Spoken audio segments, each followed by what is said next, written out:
natatandaan sa DCWB, pinaliwanag yung karamihan sa inyong mga real estate na mga pagmamay-ari ay minana ninyo mula sa inyong ina at sa magulang. Pero sa inyong SALN, dalawa lang sa 13 real estate properties ang inilista ninyo bilang inheritance o mana.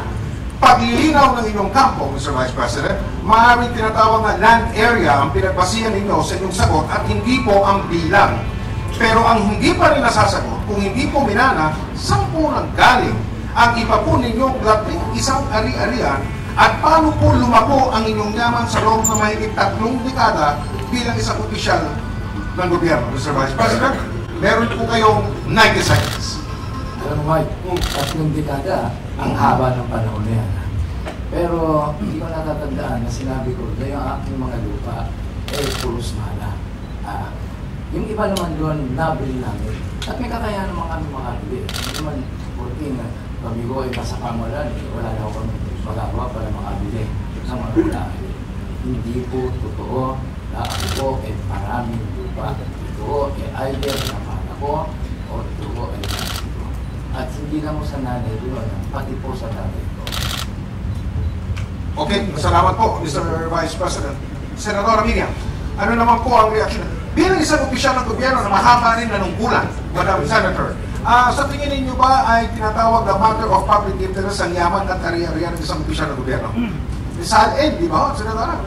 That's no longer a matter for debate because it has already been embodied in a law. It's no longer a bill, it's a law. So sa gusto namin at sa ayaw, kailangan talaga ilandag namin ng lahat ng pag-aari namin. Ngayon kung tatanong ko ay, ito ba mga pag-aari ni Vice Mayor?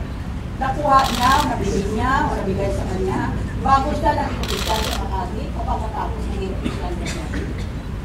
Mr. Vice President, gusto niyo po sagutin yung tanong ni Senadora? Miriam, yung iba ay naman ako. Pasensya na kung hindi naman tao gusto yun, magkaibigan mo tayo, magkasama ko sa Supreme Council.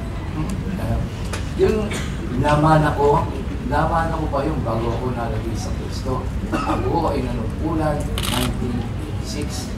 At bago po ako nanungkulan, nakapag-practice naman ako ng law at ang business ko naman ay nakapag-practice ng pagkakultura.